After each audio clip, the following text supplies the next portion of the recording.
Welcome to Inner Peace with Dr. Reese, a program that can help you become liberated in the modern world. Now, here's your host, Dr. Kevin W. Reese. I think it's important that we talk about ego, which is essentially a con man that's in your head, manipulating you, thinking that you're somebody, but you're not. So I have Tina and Keisha here today to talk about ego. There's very valuable understanding, because if you don't understand this, then what's the point in doing the 7 C's? The whole point of the 7 C's is to dissolve your ego. You can't have inner peace with an ego.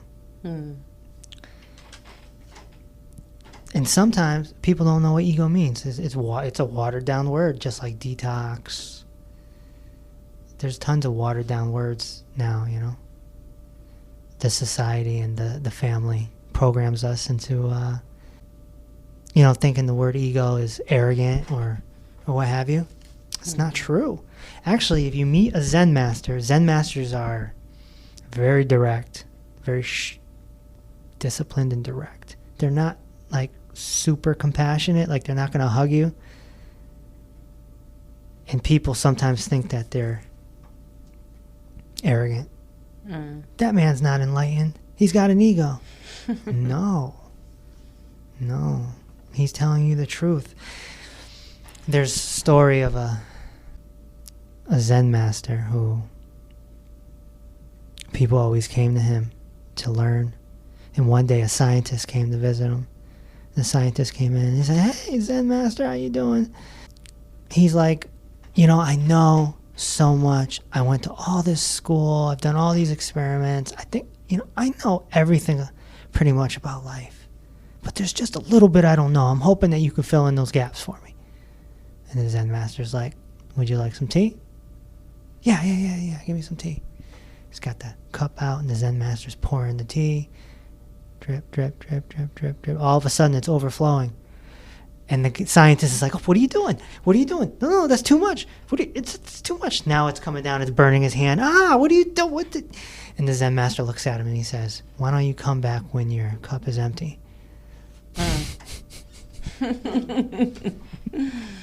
Wow. The Zen masters are known back in ancient times to never get out of their seat when a king comes to visit them. A king or a prince, they don't even get out of their seat. And people are like, "Oh my gosh, are you crazy? Are you out of your mind that king or prince could have you killed anytime they want?" That's a person of high society.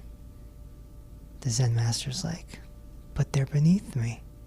And it comes off so arrogant, but he's not lying. Nobody is higher than an enlightened master. Nobody. It doesn't matter if you're a president. It doesn't matter if you're a CEO of a company. They have attained something extraordinary that makes you a higher level human. But there's no ego there. So that's why people that are enlightened don't talk about that they're enlightened. So in order to get there, there's this crazy process, because the ego has been such a factor in our lives. It develops pretty much at 13 years old. The society and the family creates your ego. Your family, if you live with a neurotic mom, you're more than likely going to end up neurotic. Anxiety, worry about everything. If you live with an obsessive dad, you're probably going to end up a little obsessive, right? And then, of course, the society, your TV shows, your movies, just the traditions of whatever country you live in. This all comes together and makes you think that you're somebody that you're not. And as I said in the seminar, ego is identity plus importance plus control. Those 3 aspects. Your identity is like your story. That's your story.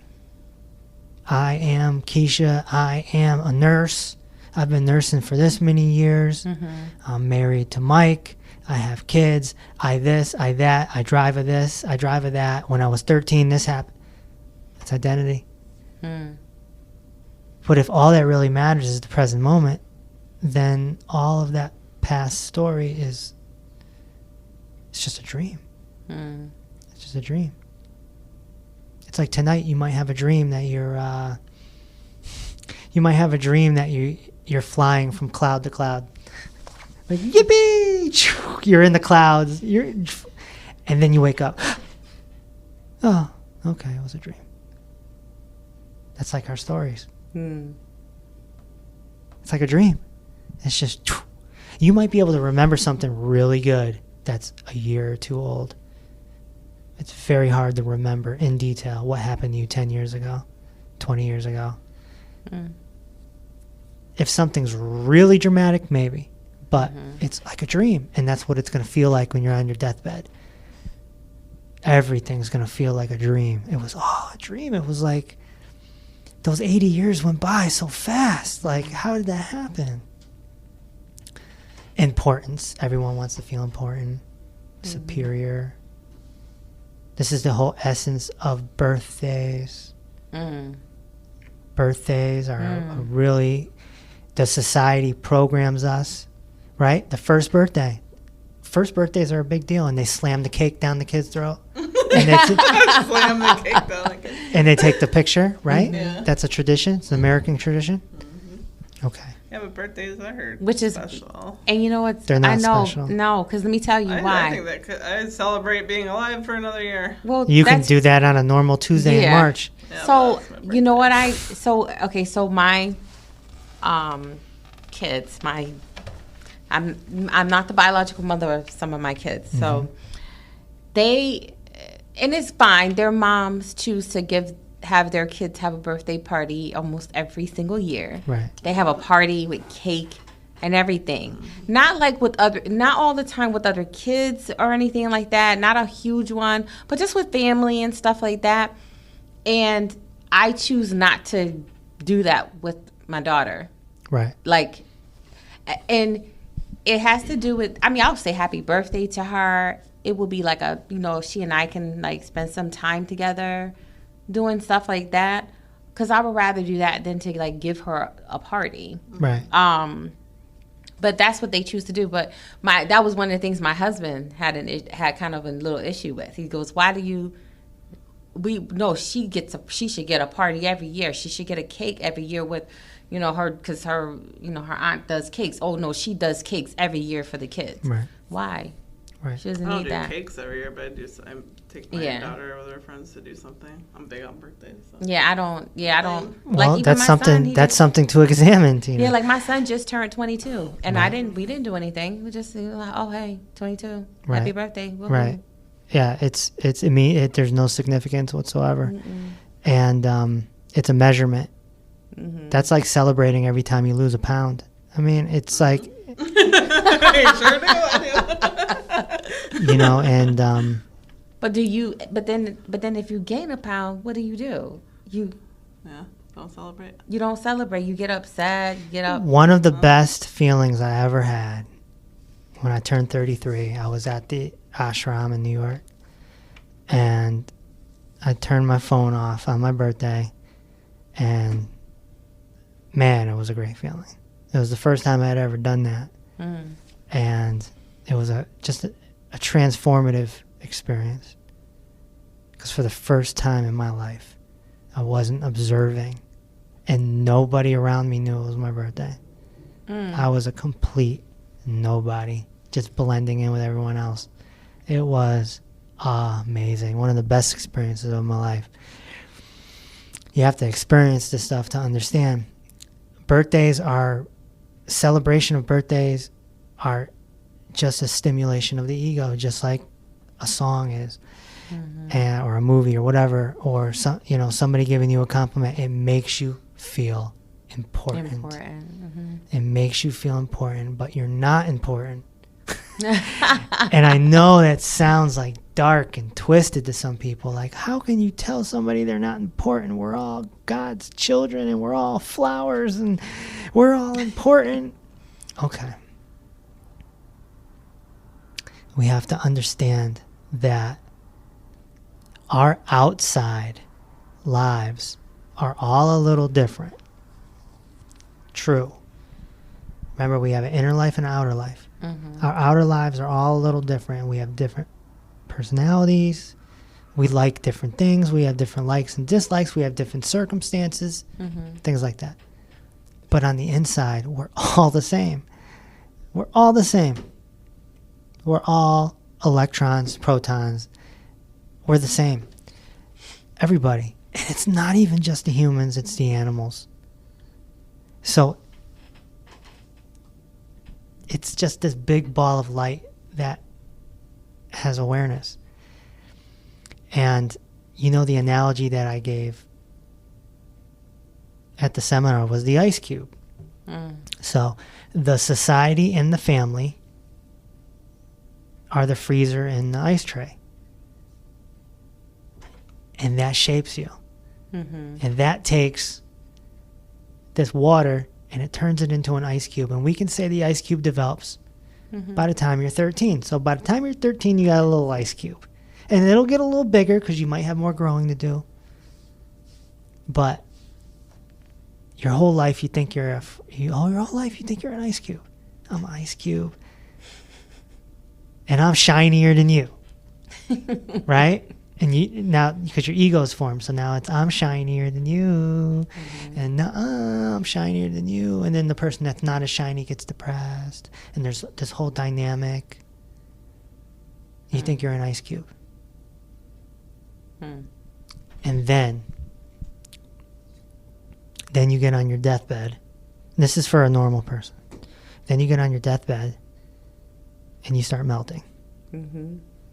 And now that ice cube that was taken out of the freezer, out of the society, is now water laying on a table. And give it more time and it'll dissolve into the air. And now there's no more ice cube. It was hydrogen and oxygen the whole time, H2O. The whole time you thought you were an ice cube. You were really just hydrogen and oxygen, which is formless. So we're a bunch of formless beings taking shape as a form. And this thing that we have called an ego is this imaginary con man. It's like a battery that's just, it's making your thoughts do this, it's making your actions do that. People equate ego to self-esteem too. Like they say that it's self-esteem is, equal to ego. Like they think someone who has a thinks highly of themselves has a big ego. And that's true, just in a different way. It's just in a different way. But people who appear to have think highly of themselves. They think they're important. Yeah. And they have an identity. But there's some people who they appear to have high self-esteem or think highly of themselves. And they don't really think that, they just do that as an appearance. That's still ego, though, right? Inferiority complex. Yeah. Say that 3 times. Inferiority complex. But that's still ego, though. It is ego, yes. Yeah. Yes. It very much is ego. And it's interesting because, and these are the things that I'm going through right now, is like, you spend your whole life trying to be somebody. And then you have this awakening that, no, I want to become nobody. And it's a really interesting feeling. And then you dive into it and you realize that the whole purpose of life is to get the ice cube to melt early. If you can get the ice cube to melt at 40 instead of at 80, that's going to absolutely change those last 40 years of your life.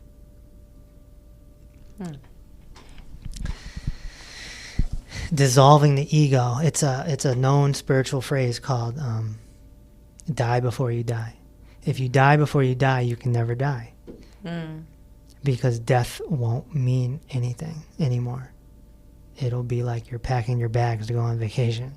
It's going to be like, yeah, let's do it. You know, instead of these people. And, you know, again, you work hospice. I've worked some hospice. These people, some of them go nuts because their ego is now being jeopardized. They're not even worried about dying physically. They just don't know it. They're worried about their ego dying. They just don't know it. I didn't accomplish this. Some people, it might be, I wasn't important enough. Oh my God. And then some people might be, I was really important, but now it's being taken away from me. And it's this huge struggle that these folks go through. Huge struggle.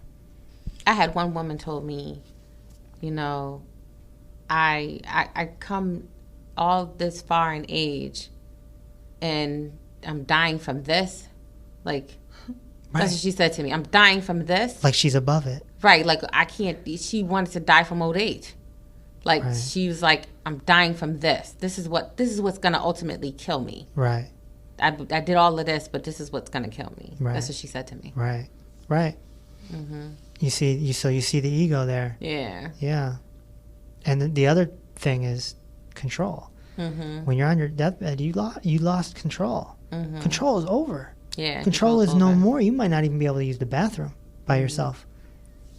Now there's some lessons there. Right. Right? When somebody has to help you use the bathroom, that's like,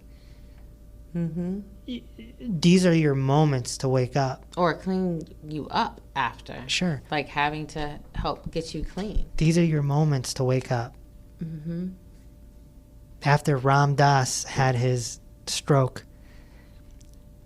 you know, he took it as grace. He took it as grace. He's like, yeah, I can't talk the way I can anymore. I have to be in a wheelchair.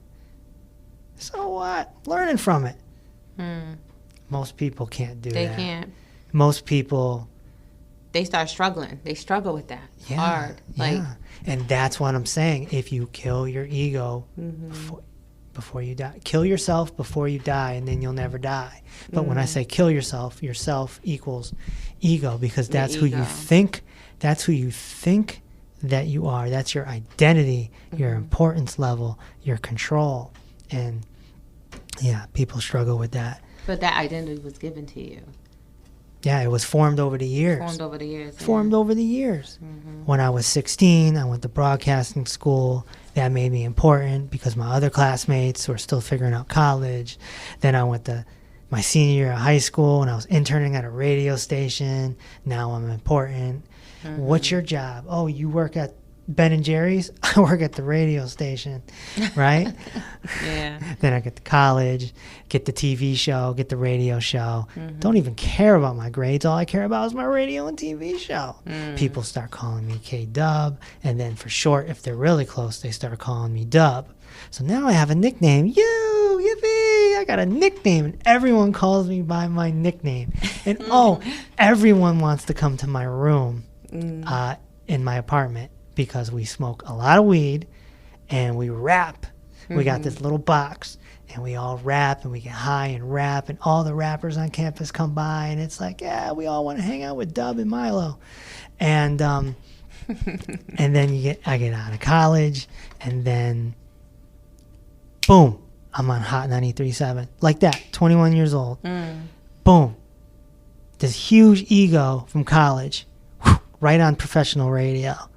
And boy, did I get slapped down a bunch of times, you know, thinking I was too much, and then too hot to handle, and I was in the music business, and then, you know, you guys know the story from there. Got sick, yada yada.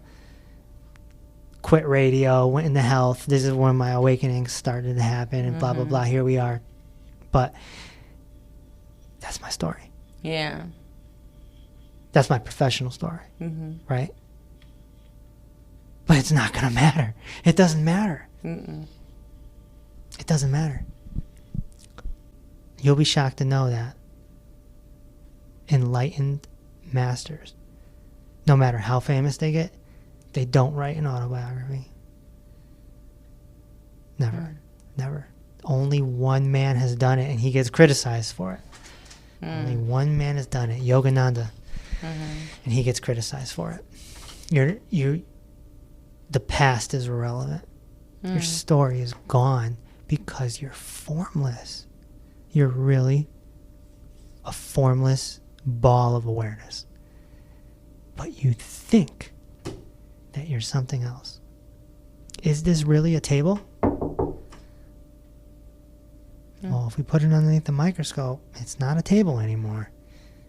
It's it's something else. And so, what do we know about this world? It's mysterious. The ego likes to attach to desires. It always wants. There's expectations there. And your emotions are behind the desires. They're like batteries. So you may, at one point you wanted to become a nurse before you became a nurse. So that was the desire. Let's do it. This is the goal. I'm going to do it. So you did all this school, and when you finished, it was probably a big relief. If something happened where you didn't graduate, you would have been devastated. Yeah. I mean, I know people who have graduated from nursing school couldn't pass that state board test. That's right. They're walking around with a nursing degree, but can't even use it because they have to take that license test and cannot pass that test to save their life. And I graduated from nursing school 13 years ago.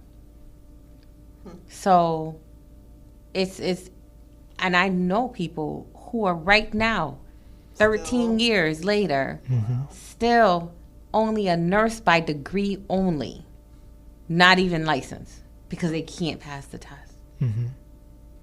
So they must be devastated. Devastated. Right. Or they And broke. or they say right.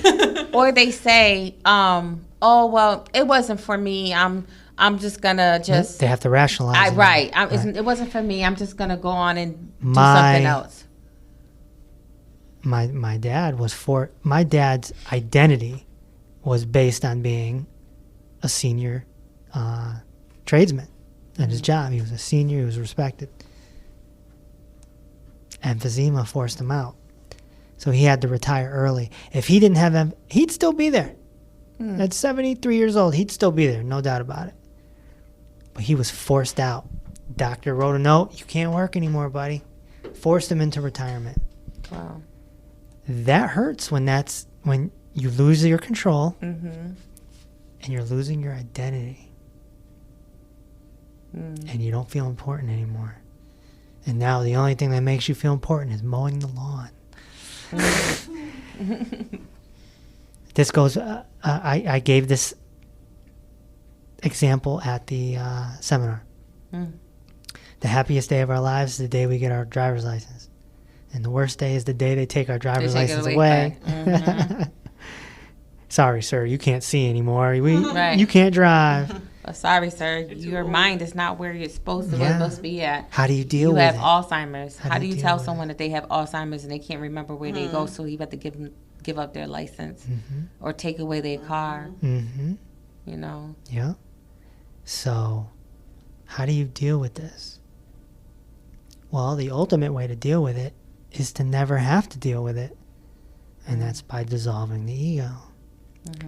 When the ego starts dissolving, you lose your ambition. You don't want to achieve anymore. Yeah. You don't care. Goals gone.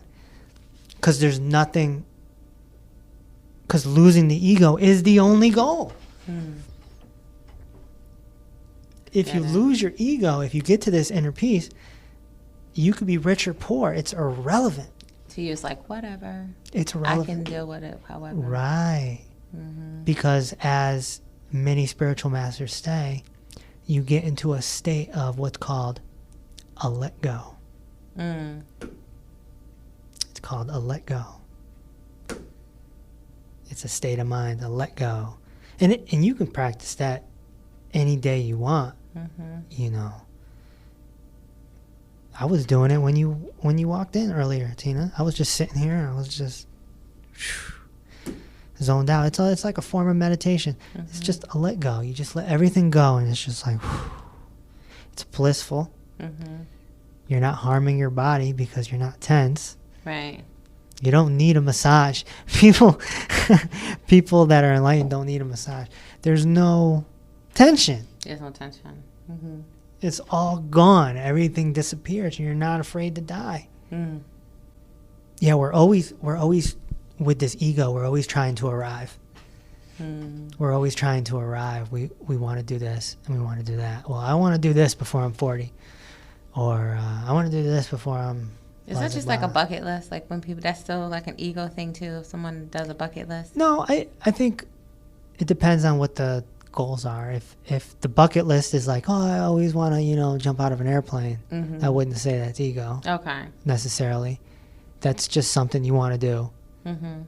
When you want to achieve, your PhD, then that might be a little bit more ego driven. Okay. And I mean, I know it was for me. So I remember the day I signed up for school. I was like, I'm going to be Dr. Reese one day. Oh my God, this is crazy. Then I had to open the books. I was like, man, I don't want to do this. Oh my gosh. Yeah. It took me a long time. I know, like, my husband, he'll say, like, I'll start, like, worrying and just, like, start, like, not worrying, but just, like, worrying, getting stressed out and stuff. And sometimes it's financial. Like, a lot of times it's financial. You know what he says to me? He goes, why do you worry about stuff like that? He was like, we're gonna be fine. Right. And I say to him, well, you're not the one that's working. Right. That's what I say to him. You're not the one that's working. You're not the one, so you don't have to worry about the books or anything. I said, it's all on me. He goes, no, it's not. It's not all on you. He goes, you just got to know that it's just going to happen because you're just going to do it. Right. That's how he thinks. He thinks like that. Like, it's just, why are you worrying about stuff like that? Yeah. Well, he makes a valuable point. Worrying ain't going to get you anywhere. That's what he tells me. Yeah, worrying. He said, you're not going to fix it by worrying. Right. And that's causing tension. That's the opposite of let go. Yeah. Right? He's always like that, though. And, drives me nuts. Sometimes it does. Well, all right, go ahead. I'm sorry. Well, yeah, no, there's a lot of people like that. And that's, being positive and just knowing that it's going to work out. When you kill your ego, too, you really know things are going to work out because existence, universe, whatever you want to call it, God, whatever you want to call it, takes care of you because you've already accomplished the biggest thing that a human being can accomplish. It is there's nothing else, including childbirth. There's nothing else that is more,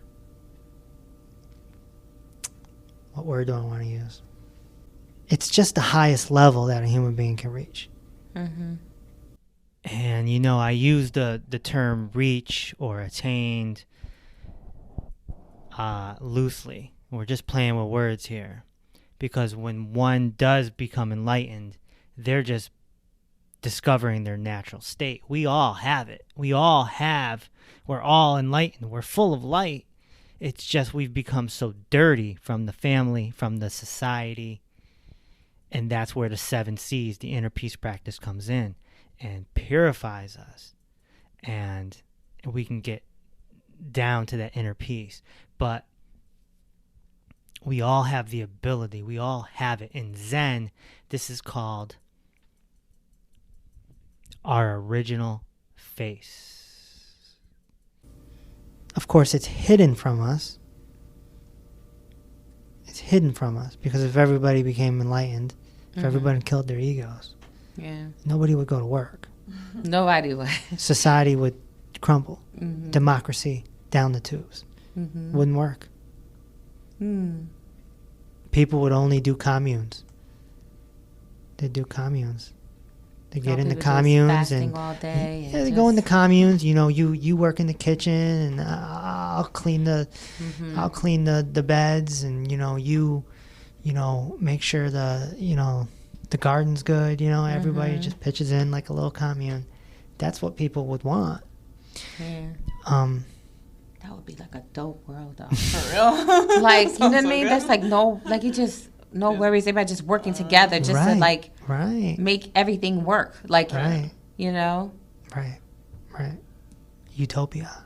Yes. Yes. Yes. Yep. That's what, that's the thing. But society keeps us down, and the family keeps us down, and anyone who goes against that, they just call you nuts or crazy. So you got this con man in your head, and it's always trying to arrive. It's always trying to get more. I've been in that state of mind since I was, 15, 16 years old. And when you're in that state of mind, everyone doesn't have the same ambition level, right? We've talked about this before, maybe not on the podcast, but there's underachievers, there's overachievers, and there's wannabe achievers. I was an overachiever, so it's constant, right? More, do this, and then, boom. Well, I don't want to do anything. and it's amazing. I had this experience last summer, and I didn't do anything. When you're in business or you got a job, you might get problems thrown your way all the time. You become a firefighter. Got to keep putting fires out. When you can't have to keep putting fires out, and you're constantly having to solve problems, and then on top of it, you're like more because you're watching these YouTube gurus like Gary Vee who are like, yeah, man, you can become rich and da da da. You can burn yourself out pretty fast. And so last summer, that's when I had my let go. And I was doing nothing. I was finishing school, and I was, Tina, you remember, I was fiddling around with the on-air novel, trying to be a novelist. And I was doing nothing. I was barely even going on my computer.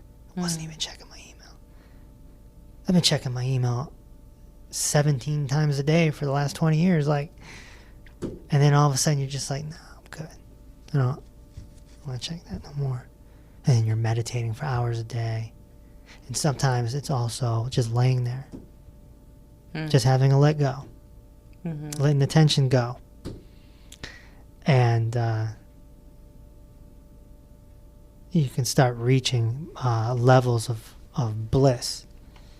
And then once you start seeing the little flashes and all this cool stuff, then you really don't want to go back. So this is what I'm saying with the whole enlightened thing. Society would crumble because people would be in a let go. Right. Still work, still be creative. If you're an artist or a musician, you can still do all that. Zen, a lot of creativity in Zen. They encourage that. Sometimes they bring out the canvas and they give you brushes, and you never painted a day in your life, and they're just like, paint. And you're just like, okay. You're just like a 3-year-old, like, hey, yay, look what I drew. Yeah. So this is the child's mind. And how many masters have talked about that, including Jesus? The child's mind. But we lose that child's mind when we get off to work. It starts at 13, and then we get that first job around 16. We get that driver's license, and we're off. Like the driver's license is symbolic. It's really symbolic. It's like your ego is now on wheels. It's off. You got a back seat. You can get in all sorts of trouble. You can go anywhere. You pretty much got your freedom. I mean, you're not going to drive cross country, but oh my gosh, I can drive from Hartford to Springfield. I'm going to do it. Oh my gosh. And you're off and running. Yeah, I got my license, man. And of course you go cop the sunglasses. I gotta have sunglasses, man. You got the sunglasses. You got the tunes up. I remember getting, back in my day, it was all about having a boom system. Mm-hmm. I spent some of my first paychecks at my first jobs getting the bass put in the trunk so that they can hear you down the street. Boom, boom, boom, boom. What you listening to, man? Nas, It Was Written. Boom, boom, boom. Mobb Deep. Boom, boom. They can hear you. Yeah. For what? I know. For what? For what? So you can feel important. So you can feel important. Still feel important. Yeah. Wow. Yeah. Think about the prom. Whoever gets prom king and queen, Mm-hmm. they're on top of the world. And then show up to the reunion 25 years later and they're like, Yeah. they look like they're 80. Look like raisins. You never know how things are going to turn out. Right. You don't know. You don't know. Like you have people who also like that. Another thing that creates ego too is the superlatives in high school. Like they have like the superlative. What is it? Like Most best likely hair, to succeed. yeah. Right. Most likely to succeed. Keisha, this is the society. The society is constantly Yeah. drilling it into our heads. I know a girl who got most likely to succeed. She Where- wasn't where in she my at? Was she year. a crackhead? I don't know what she's not most likely to succeed though. I think she has probably 4 or 5 kids and she's a single mom and she decided that everybody thought she was going to go to school to be a doctor. She said no. She said she was done. So is she successful? Maybe she is most likely to succeed because she's happy with her life. Yeah, maybe. And what's success? I want to come back to what I said, 3, 4, 5 minutes ago when I was saying enlightenment is, I was trying to search for a word. Mm-hmm. That's the word. Success. Success. It's the biggest success that you could ever have. Mm-hmm. Because when I met my spiritual mentor, when I experienced this man, I knew that I was talking to someone who had reached a very high level of something that maybe I didn't completely understand at the time. And I'm just like, oh my gosh, who is this guy? So, it doesn't matter if he's rich, he's poor, you can put him anywhere, this guy. So I knew at that moment when I left that ashram that I had met someone who had reached the ultimate success. And it had nothing to do with YouTube views. It had nothing to do with your bank balance. It had nothing to do with any of that. And he, this guy had nothing. 2 bags. Took the bus to get there. The other thing I wanted to bring up was humbleness. And you'd be interested to find out that being humble is actually part of ego. There's a lot of folks out there that are acting. We've talked about acting. We've talked about certain music and certain movies kind of putting that battery in your back and making you into like a little actor. You're pretending to be someone that you're really not. It's the same thing with humbleness. It's the same thing. You might meet someone and you leave that experience and you're just like, oh my gosh, he's so humble. He's so humble. You don't know if he's acting. Now, this goes back to the Zen master. Zen masters are often accused of being arrogant because they tell the truth. They know no other way. They're direct. And people are like, how can an enlightened master not be humble? I don't get it. It doesn't make sense. Because the ego is not there. Their ego's not there. They're just direct with you. They're going to tell you the truth. Yeah, they don't get up for the prince. They don't get up for the king. But they get up for a regular person looking for help. Then they get out of their seat You know? You got to look out for the humbleness too. And we see this in celebrities and stuff.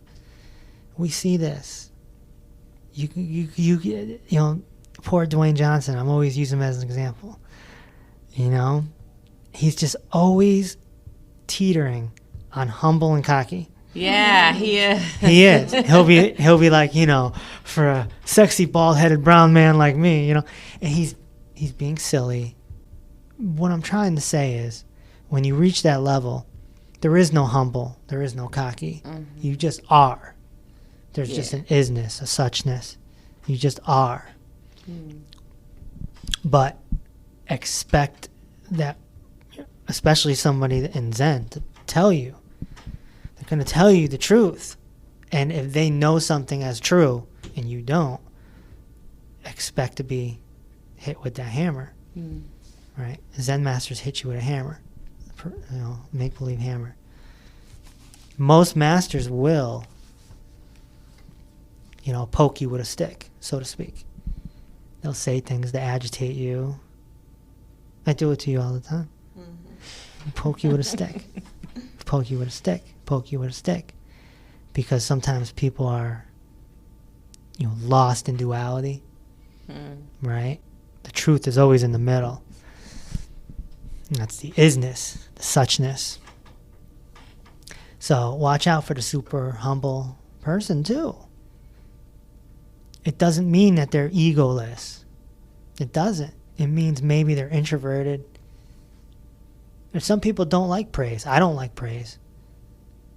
As ambitious as I've been for the last 25 years, I don't like praise. It makes me like cringe a little bit. Like, oh, if somebody hits me up and says, oh, you changed my life and yada yada. Ugh. Okay, cool. You know, it's like a little cringe, you know.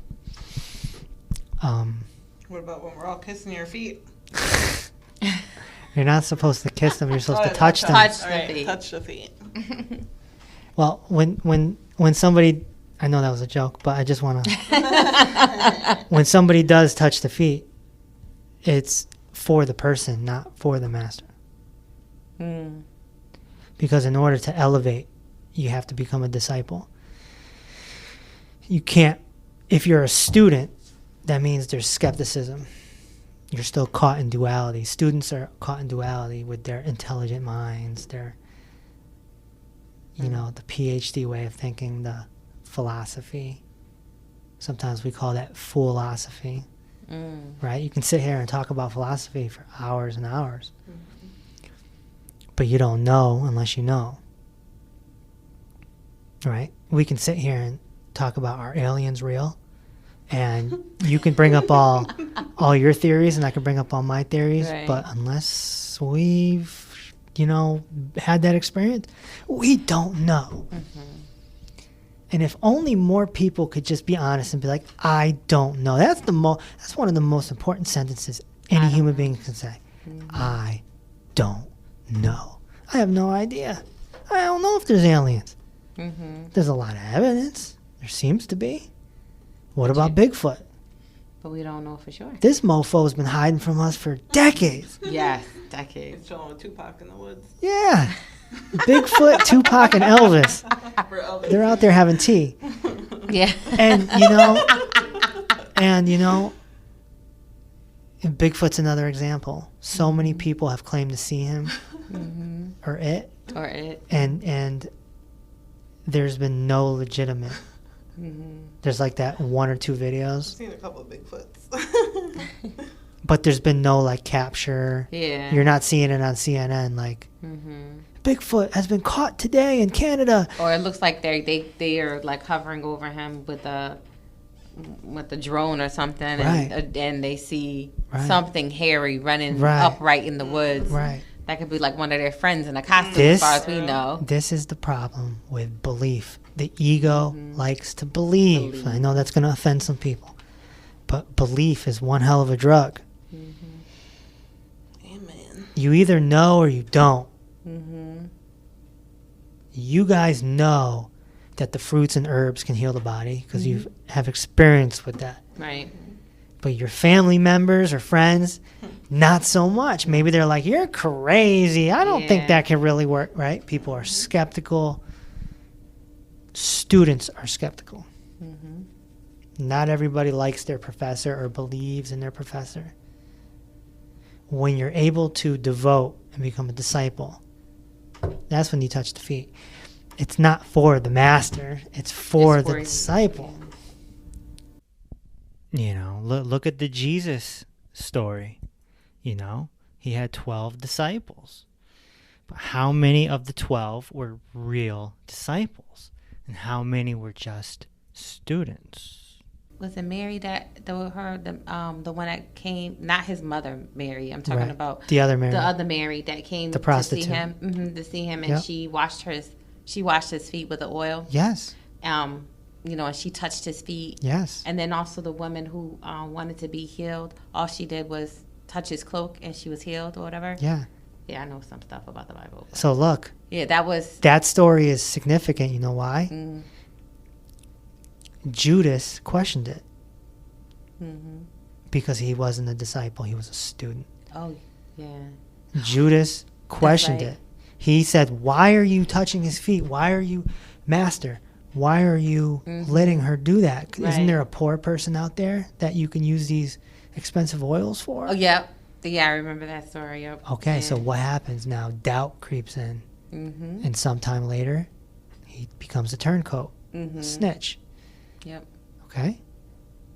Because he talked about he felt like everybody else was giving him all these other gifts that Right. were more important. And this, And then this yes. quote unquote whore, or whatever you want to call her, Yeah. comes over and washes his feet with oil. Right. You know, using her hair to wash his feet Right. with oil. Yes. Mm-hmm. And Osho went through similar things with the Rolls Royces and all that. People went nuts. They couldn't comprehend. And some people turn, some people don't. The people that turn are students. Mm-hmm. They're students. They came there to learn, and doubt creeped into their mind, and they're, and they become turncoats, and then they go blab to the media. If there was media around in Jesus' day, that would have been all over the news. It would have been, it would have said something like, Jesus lets people rub his feet. Right. And that would have, the society would have influenced the people into saying, oh, I don't know about that. And people would be in barbershops. Why is she a female and she's washing his feet? Right. That must be his girl. He Right. said he wasn't, but you know what I mean? So it would have been like that. Oh, they were together. They're really, that's how it would have been. And not to mention, most people can't comprehend another person playing with your feet unless it's a paid massage or something, right? Getting a manicure. Or pedicure, that's your rather. man or your woman doing that for you. Your significant other. Right. So that's an interesting story you brought up, and it ties together. Yeah, it really ties together. The master's job is to kill your ego. It's easier to have somebody help you kill your ego than it is to do it on your own. It's almost it's not impossible, but it's like 95%. You need a master. You need someone that's going to poke you with that stick and say, and let you know, look, you've been programmed by society for all these years, and you don't know jack. You know nothing. You're ignorant as Think you ignorant know, can be. You but think you you don't. know. You think you know because according to society, You do. you do. You're a member of society. You pay your taxes, right? Right. You know you go to Stop and Shop, and you're part of society. You have a PayPal account, for God's sake. You're part of this. You get the vote. That's another big one. You get the vote. People down people that don't vote so much. You know how many Yeah. people died so you could vote? It's like, oh my gosh, like Yeah. the ego needs to be broken down. Your story needs to be broken down. Your importance needs to be broken down. Become a nobody. And these words are significant because the English language is the most important language. Because it's one of the last languages. The English language was invented about 500 years after Jesus. So put that in perspective. So these Anglo-Saxon people that created the English language, they made it with like power, clues and stuff like that. So you look at the word we've talked about, alone, all one. Nobody, no body, no body, nothing. You want to become nothing. No thing, no thing, no body. When the ego starts to dissolve, it's a process. It won't happen in a week. It will happen over a significant amount of time, and you'll feel it. It's similar to depression in a sense that you start to lose your ambition, and you may cry a lot, and catharsis, things are coming up, things are being removed, like a detox process, as we've talked in other podcast episodes. But it's not depression. It's your ego. Your ego is trying to survive. So you end up in almost a war. Your natural self, or your soul, or whatever you want to call it, your inner self, is now in a battle with this ego that has been alive for all these decades, and now it's suffocating and it's trying to survive. And you're going to go through this inner war, and it's going to affect your outer life a little bit. Now, for some people that may be a few months, some people it might be a few years. It's a process. And then eventually if you're following the inner peace practice, you'll finally reach that inner peace. That state of where nothing's going to rattle you. Someone could insult you and it won't matter. It won't matter if you're rich or poor. It won't matter if you succeed in your fantasy goals of becoming a doctor, or your fantasy goal of being the mom of the year. Like, you won't feel disappointment anymore. There will be no anxiety. There will be nothing else, because you'll know you'll be completely surrendered to inner peace. It doesn't mean that you're going to be a bum laying on the couch all day. You can still work. You can still be a mom or a dad. You can still be married. You can, or you can go to an ashram or a monastery. I mean, it's it's your choice. But to reach that inner peace is, there's an immense value on it. I started noticing indications of this transition many years ago when my bike got stolen. I bought a bike. I just thought it'd be good exercise, and I wanted to ride a bike again like a kid. I bought a bike at Walmart or Target, like $300. I had a ball for like a month. And then one day it just wasn't there anymore. It's just gone. Somebody stole it. Somebody stole your bike. And I didn't care. And I remember emailing the mystic from the ashram. It's like, you wouldn't believe this. Somebody stole my bike and I don't care. And he was like, oh, that's good. Congratulations. It's like it's not a complete transcendence, but it's like these little moments of victory. But then it's ego that you're celebrating it. Mm-hmm. So I get it. Yeah. I'll leave you with a story.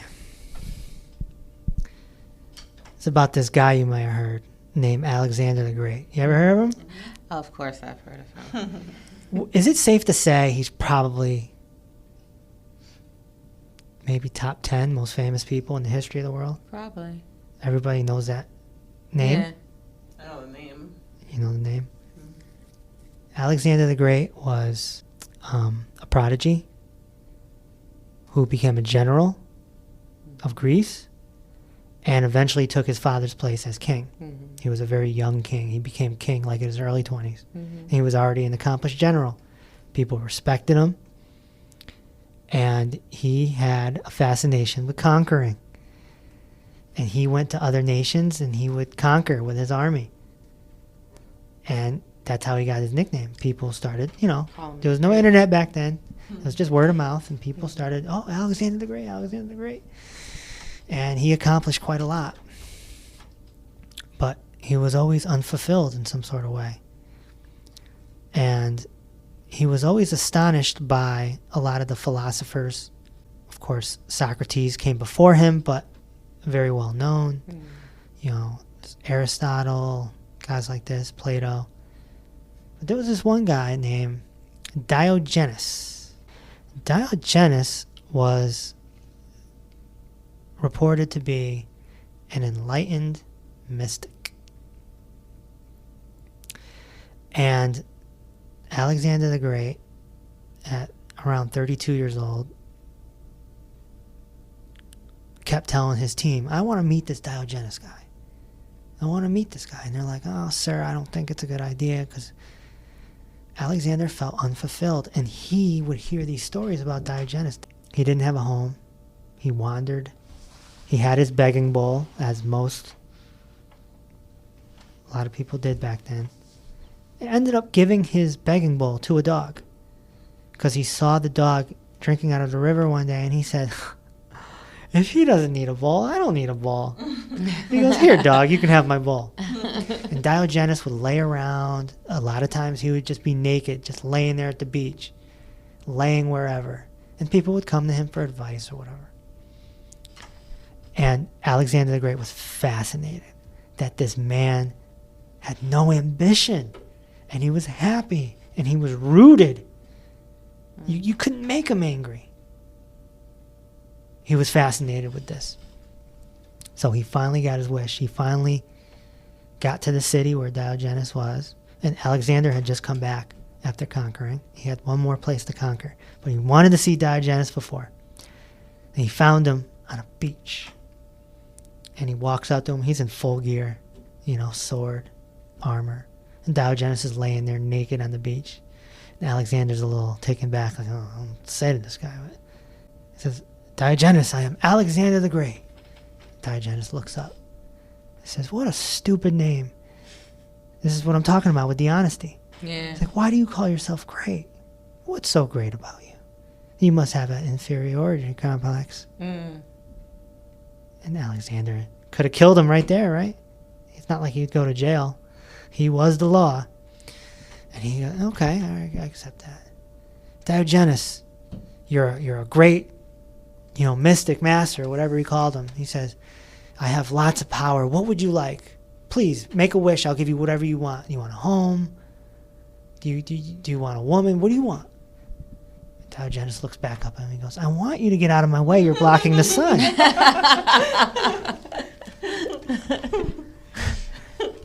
Alexander the Great, he's just taken back. This is twice he's insulted him, but in a truthful way. He goes, you know what, Diogenes? Now keep in mind, everybody believed in reincarnation. So it's important to understand. So Alexander the Great says, when I come back, I want to come back like you. I don't want to come back like me. That was his way of venting, I guess. And Diogenes says, why not do it now? He challenges him. Stop your army. Stop conquering. You come with me. I teach you. We'll go from beach to beach. You don't even have to beg. I'll get the food for you and bring it to you.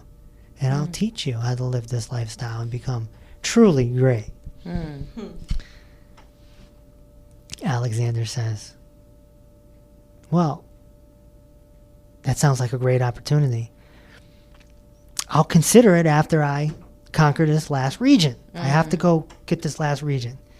And Diogenes is just like, you're not understanding. Okay.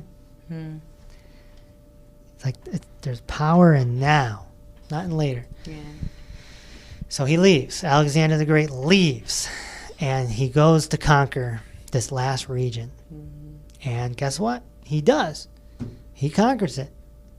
And on the way home, he comes down with what historians think is malaria. And there he is, on his deathbed, far from home. The great Alexander the Great, 33 years old. He's telling his physicians, just get me home. I just want to see my mom. It's like, I know I'm dying, but I just want to see my mom. I want to have a conversation, and then I'll die. And the physicians are like, you don't understand, sir. You have days, not weeks. You're going to die in days. So he accepts his death. And of course, you'd have to assume that he thinks about this Diogenes opportunity. If only he would have. Right. And then he gives his last wish to his people. He says, at my funeral, I want you to make sure that both my hands are hanging out of the casket. Because I want everybody to know that Alexander the Great is dying with nothing in his hands. And that's what happened. And of course, you got to imagine it was a really big funeral, really big to do. And here's this guy, this conqueror, with his hands hanging out to symbolize that all that ambition, nothing. Dead at 33 years old, can't even say goodbye to his mom. Doesn't die enlightened or with inner peace. He dies with all this torment. And that's it. And guess what happens over the next few years? All the places he conquered get unconquered. They all go back. India takes over India again. You know, Egypt takes over Egypt again. Although they still have Alexandria in Egypt. But it's a really significant story. And my favorite story that represents this whole ego thing. You can go, ambition, achieve. You're gonna die with nothing in your hands. That's it. Because you can't take that stuff with you. You can't take it with you, and you're not born with it. We're all gonna die empty-handed, just like we were born empty-handed. A lot of people do that, though, so that they can pass it on to their kids and stuff like that. Like, leave a legacy behind. Or... Even then, like, I was at the library, and I noticed that outside there was a little plaque, and the little garden was dedicated to someone. And I'm looking at it, and I'm like, nobody knows who this person is. Right. Nobody knows It'll this make them person. go get a book about them. And even that person's family is like 3-4 generations down. And maybe they show up and look at it and say, that was your great-great-great-grandfather, right? You don't pass anything down. People forget you. You have to achieve such a big name status like Alexander the Great, Michael Jackson, Elvis Presley, you know, Martin Luther King. Those are History. brand names that will go on for decades and decades and decades, but that doesn't mean that people know about them. It's just like I mentioned Alexander the Great. You both said you remember the name, but you don't necessarily know his story. You don't know that he died at 33. See? So, that just shows you. And if he was sitting here right now, he'd probably say, see? All that conquering, all that achievement, you know my name, but you don't know what I did. And what's more important, to know the person's name or to know what they did and what their impact was, right? So, it's a significant story. So let's not become Alexander the Great. He had his opportunity. He didn't take it. And he died with nothing in his hands. Thanks for listening to Inner Peace with Dr. Reese. If this episode opened your heart, feel free to share on social media and tell your loved ones. Also, be sure to subscribe so you never miss an episode. Until next time, may peace be with you.